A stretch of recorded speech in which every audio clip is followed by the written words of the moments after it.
I started my electronic project finally. So this is kind of how it works.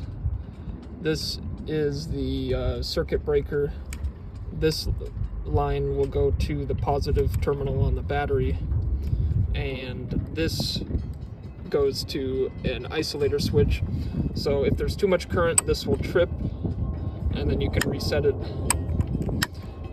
The isolator, turn it off, turn off the system, on, you can turn it on.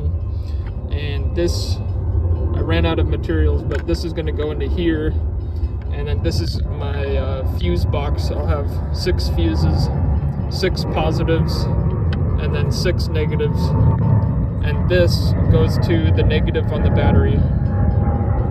And I'm gonna fit it against this wall down here, and there's the battery, but it's gonna fit against there.